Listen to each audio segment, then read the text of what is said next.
Hashtag shopping for tarot. So I'm going to be doing that VR today. I will put all the information below the video about, I'm going to link to the person who started it, and so her video, and I'll also endeavor to copy and paste the questions so that you can participate as well. So I found this this hashtag interesting because it was inspired by the fact that the creator of this tag, or the creator of these questions, was inspired to create this video because of the naysayers about having, like, you know, too much. And I love that. Anyway, so here goes. It's 10 questions, and I have them printed out here so that I can reference them. The first one is, what was the last deck you bought and why that one? Okay, so I have three. Three because they were purchased in quick succession. The first one is Dreams of Gaia Tarot Pocket Edition. And I had the full-sized one on my wish list forever. I mentioned in a previous video, it was outrageously priced. These weren't, so I thought I'd get these. I then ended up, thanks to my friend Jen from Signs to Soul Tarot, and I ended up looking for it, I think, on Book Depository, and it's on its way to me. And the reason I bought this one was because I have the Messenger Oracle by Raven Phelan, or Raven Phelan. I'm not sure how she pronounces her name, and I apologize if I botch it. I just love, literally, I love the images. I know it's a different system, that it's not Rider Waite, but there's something about her art. I love the way I love her dragons. I love her dragons in my Messenger Oracle by the same author and artist. And these things are just cute. They're crazy cute. Let me see if I can find another dragon, because I'm a little obsessed with her dragons. And of course, because I also love this card. But I really enjoy her art style, and I got this because, again, YouTube made me do it. It was a video that Signs to Soul Tarot did, talking about how she's a therapist, and in her private practice, how it really, Dreams of Gaia Tarot, although it's not her favorite, seems to be really, really helpful in that. And I am not a therapist, but I am a spiritual counselor. I do have a degree to be a spiritual counselor, and I think that this would be a great addition. The reason I got it was I think it would be a great addition to the spiritual counseling that I do. Number two, oh no, I forgot, sorry. The other two decks I just recently got. They're not tarot, but they're oracles. I got the Tao Tarot, Tao Oracle finally. It arrived like just less than an hour ago. And I got this one because I love my Osho Zen Tarot. And I've watched multiple flip throughs and thought, okay, well, maybe I'll give this one a chance to work with my Osho Tarot, Osho Zen Tarot. Now, I don't know much about Osho. I know he's a very controversial figure, so I just don't care. Madeva Padma is the artist, and that's why I got this. The other one I got was, finally, I got the Druid Plant Oracle, and that is because I have the Druid Craft Tarot, I have the Druid Animal Oracle, and I have the Wildwood Tarot. So I wanted to have this to complete my set, my Will Worthington set. And because I really enjoy the art, Will Worthington's art is really inspiring to me, and I really enjoy it. The other one is, what's your decision process when you buy a new deck? Oh my goodness. I want to say that I'm impulsive, but I'm not. Oh good Lord. I spend a lot of time watching flip-throughs, watching reviews, reading Amazon and Goodreads reviews. I go, I'm think when I see if I'm watching a video, right, and someone features a deck, and I'm looking at it and I go, that looks interesting. I spent hours researching that deck before I make a decision to buy it. For instance, I have to know exactly what I'm getting before I get it, because I've been burned. And this goes back to I've been burned over the course of 35 years, where 35 years ago, 30 years ago, 25 years ago, even 20 years ago, I used to buy a deck, a scatola chiusa, like we say in Italian. The box is sealed and you're really not sure what you're going to get, right? And too many disappointments. What are deal breakers in a deck that keep you from buying it? Well,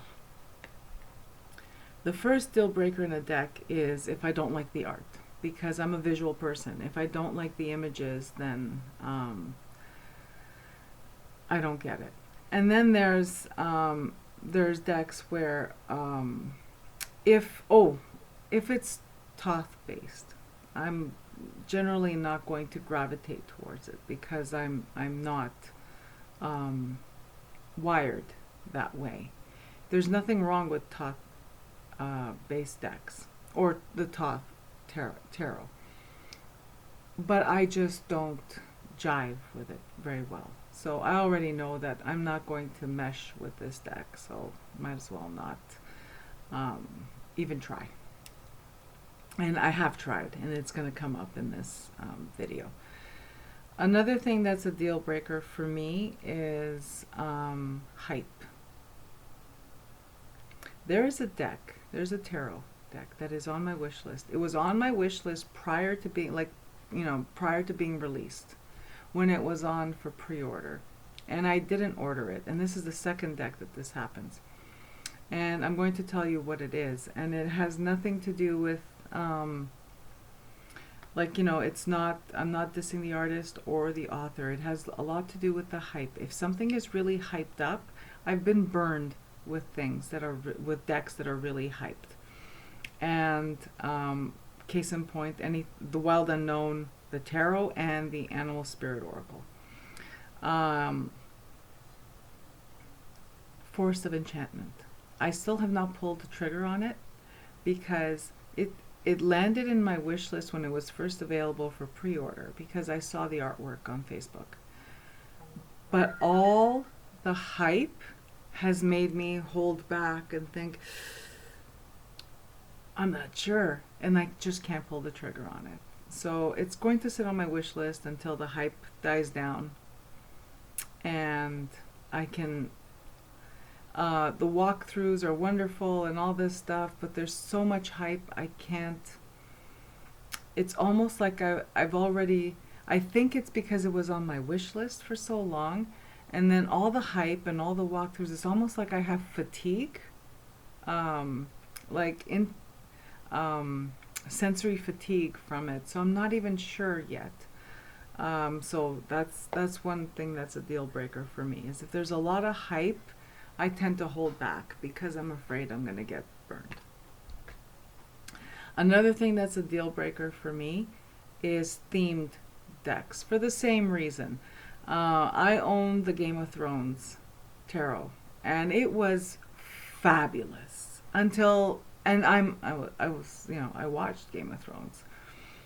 It was fabulous. It read like a dream, and then the last season changed the characters so dramatically from the archetypes that they were assigned to that tarot that I just can't read. I can't read with it anymore. Another deal breaker for me is digital photo manipulation. So I don't like real photographs of real people in tarot decks. No. I don't like collage for the most part in my tarot decks. It's like, yeah, very fussy. Sorry. What else is a deal breaker? Another deal breaker is cost. Of course, naturally, if something is like outrageously expensive, if a deck is outrageously expensive, I probably won't even explore it too much, because I already know that it's just not in the cards. Pun. All right.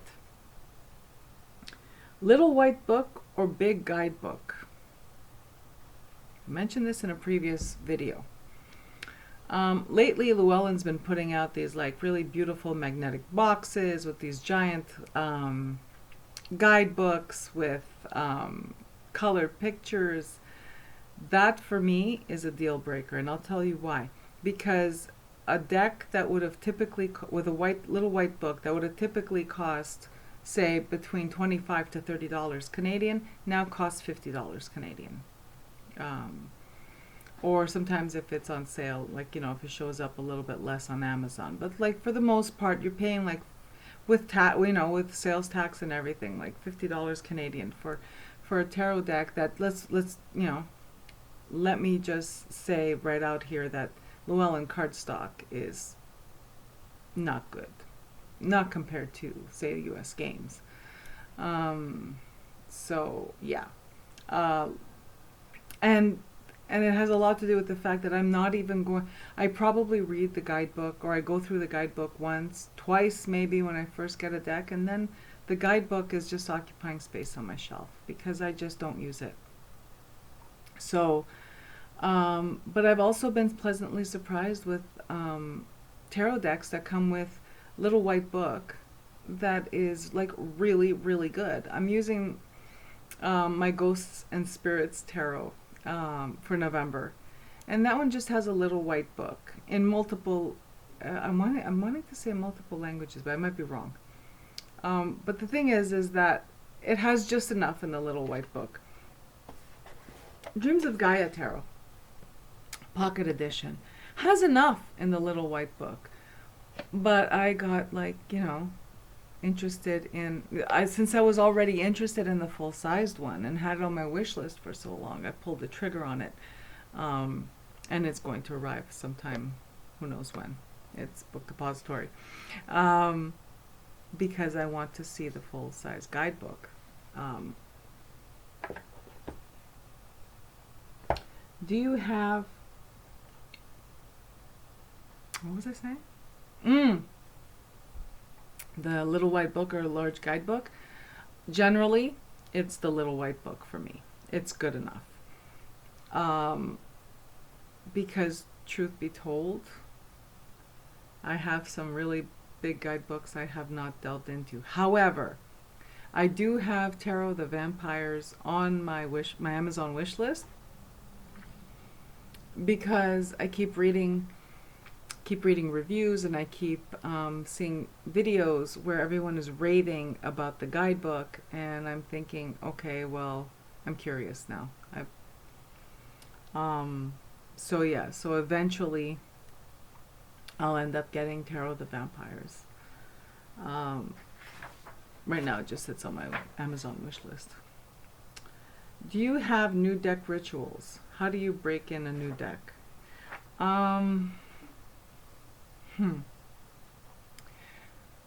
If I obtain the deck at a secondhand bookstore, a thrift store, or whatever, then the first thing I would do is actually wipe it down.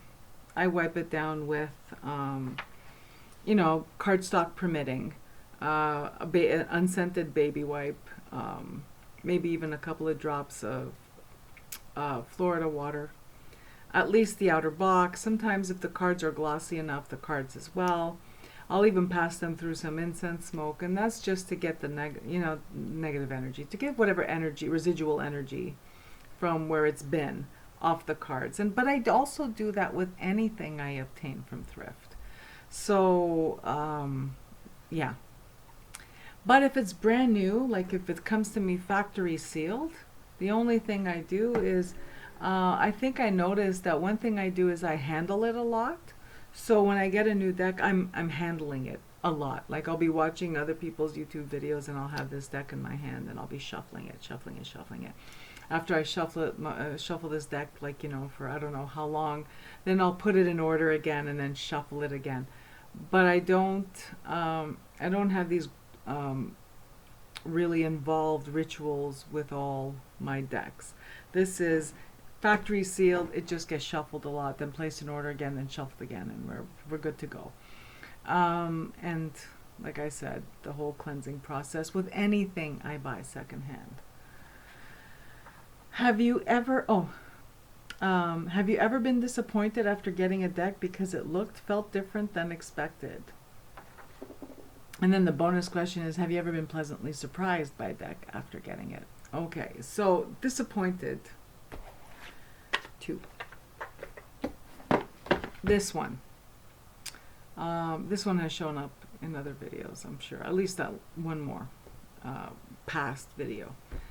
And I was disappointed because there was so much hype about the Wild Unknown, and I saw these images online, and the art really appeals to me, and I tried really hard to connect to this deck, but it's not happening for me.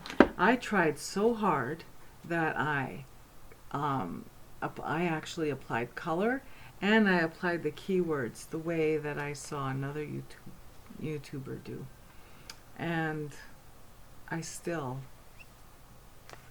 do not connect. The Wild Unknown Tarot I moved it out of my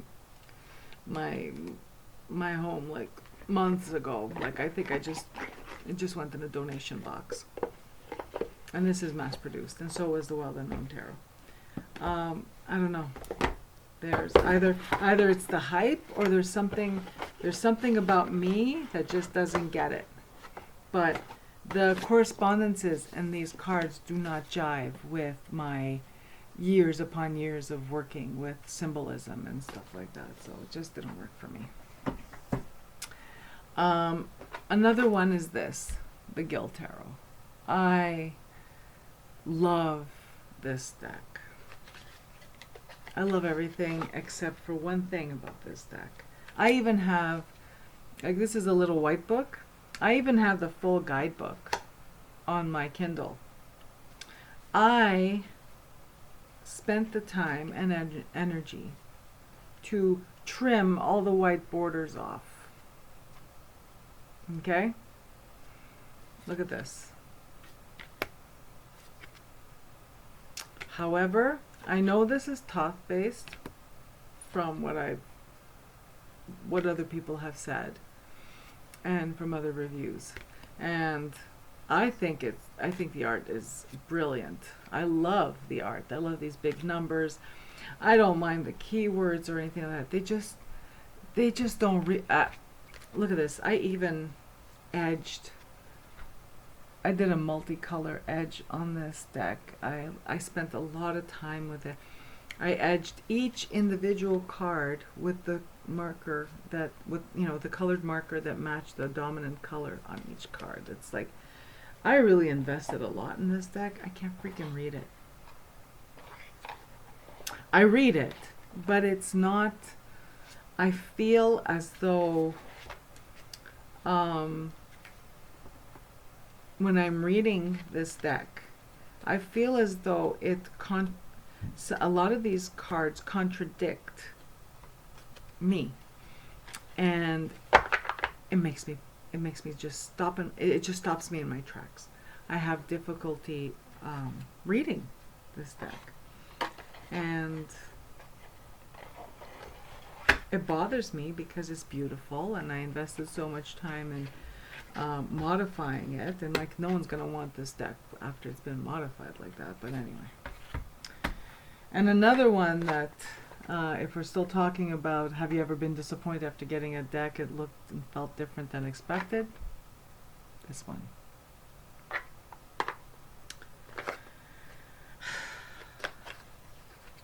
I don't know what I expected, but it's not what I expected. You know what I mean? It's I trimmed the white borders off. I haven't edged it yet because I don't use it.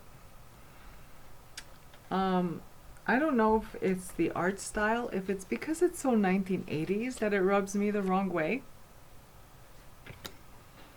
I was a teenager in the 80s, and I don't know, 80s aesthetic kind of bugs me. Which I know it's kind of counterintuitive. You would think that if I was because I was a teenager in the 80s, I would love 80s aesthetic. No.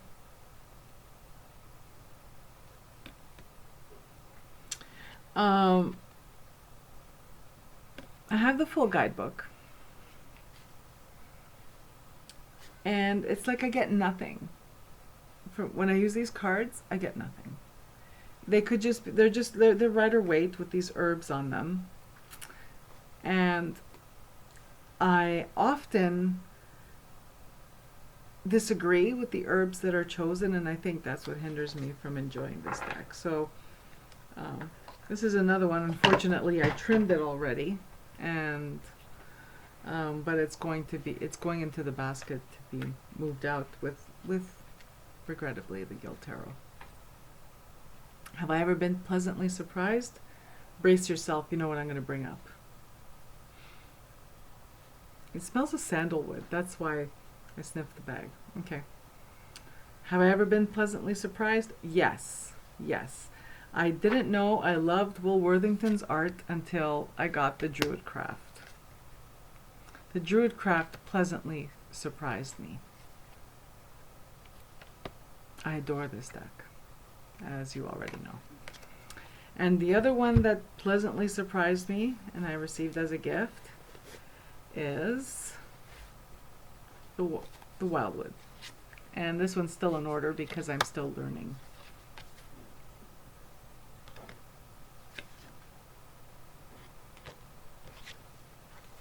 What else can I show you? Oh, let me show you.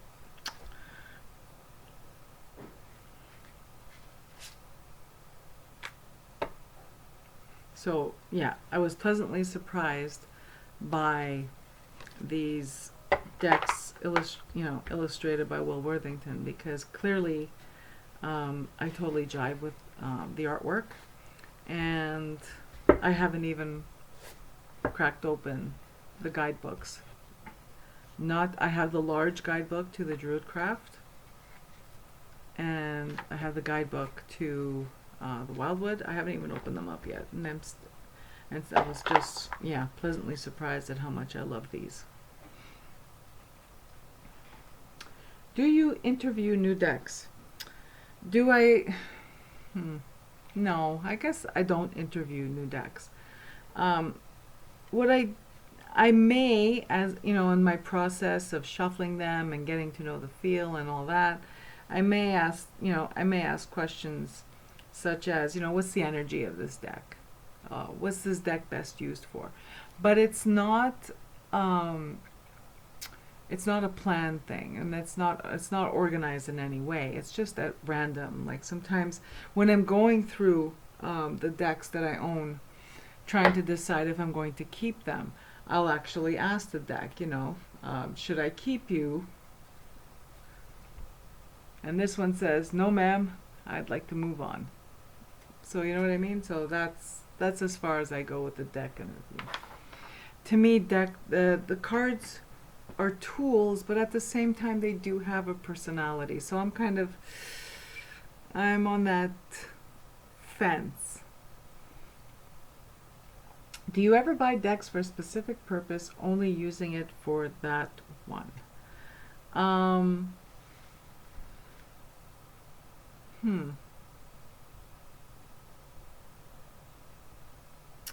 Yes. There are decks that I will purchase. There are decks that I have purchased for my own use. Those are specifically oracles. Like the Weaver's Oracle is not something I'm going to use to read for somebody else. That is specifically for my own personal growth, and journeying and all that kind of stuff. Yeah, you know what I mean? Like so yes, I do. And also when I decide to purchase a deck, it does have to fit a need. If it doesn't fit a need, like if I'm not going to use it, I'm not going to buy a deck just because I like it. And I don't typically impulse purchase decks. When I purchase a deck, I do have a specific purpose for it in mind, whether it be to for myself, to read for other people, both. For instance, soul cards that would have fit also under the pleasantly surprised. Soul cards is something that has is a deck that has a specific purpose for me. It is also, I've said it before, I'll say it again, if I were to get rid of all my oracle decks, this is the only one I would keep. Like if I had to get rid of all of them, this is the only one I would keep because it does everything. So yes, I do. I like to have my decks that are more psychological, such as Yosho Zen. Decks that are more spiritual, such as Druidcraft, which I use primarily for spirit communication. So yes.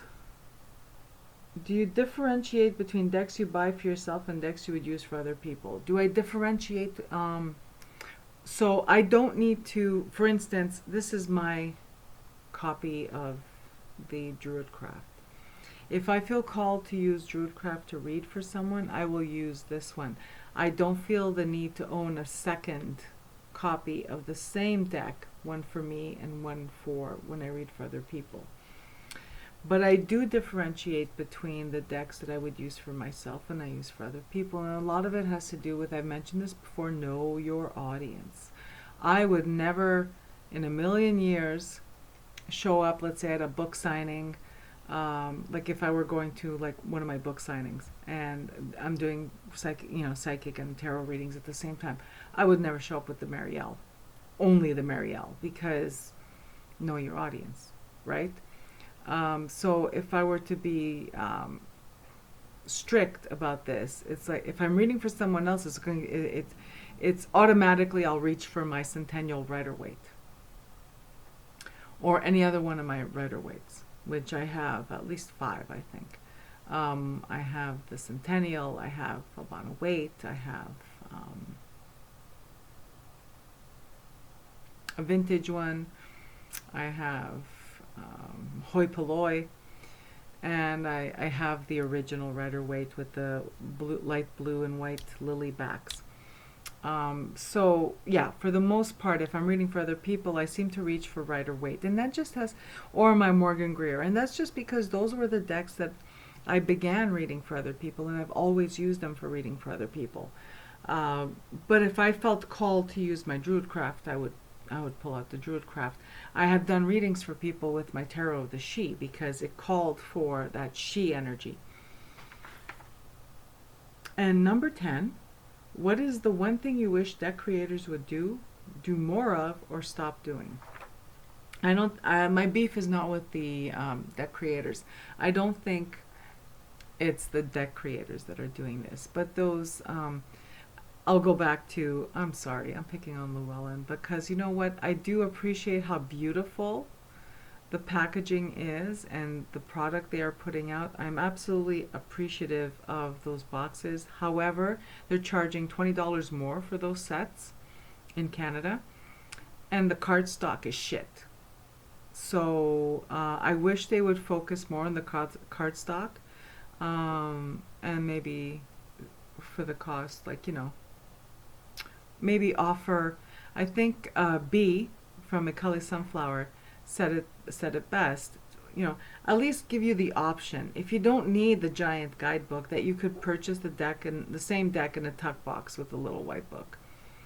And I think I understand business-wise it's probably not something they can offer, but I also feel that I have a ton of, you know, these large size, like, you know, book-sized guidebooks that I'm never going to use, and what the hell am I going to do with them? And when I see them, I went to this brings me to I went to a secondhand bookstore a couple of weeks ago, and there were all these guidebooks from tarot decks, and it's like, What the hell? And a lot of them were current, so it's not like someone's gonna go and like, you know, oh, I need. It's not like someone's already has the deck, and unless they lost their guidebook and it's like a score for them. But like, let's be honest. I'm trying to remember. I'm trying to remember which one it was. The only one that I thought was, ooh, if someone had, I think it was a Cosmic Tarot. There was a Cosmic Tarot guidebook, and I thought, oh, well, there's something that if someone has a Cosmic Tarot, I think they'd be pretty, you know, thrilled to find the full-size guidebook. But otherwise, and if the, you know, making these full-size guidebooks, oh my God, I'm terrible. I'm sorry. But when the full-size guidebook has the exact amount of information that they were able to jam into a little white book, and you're charging me extra for the large book? No. So I wish they would stop doing that.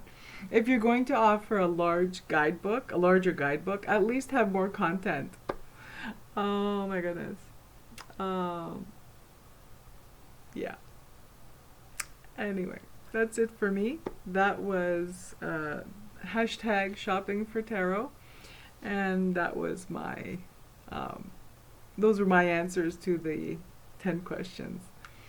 Again, check the box below the video for the link to the channel that first started this hashtag and her video, and I'll also copy and paste her questions in the box below for your convenience. Thank you and have a beautiful day. Bye-bye. Oops. Bye-bye. I'm still trying to... Bye-bye.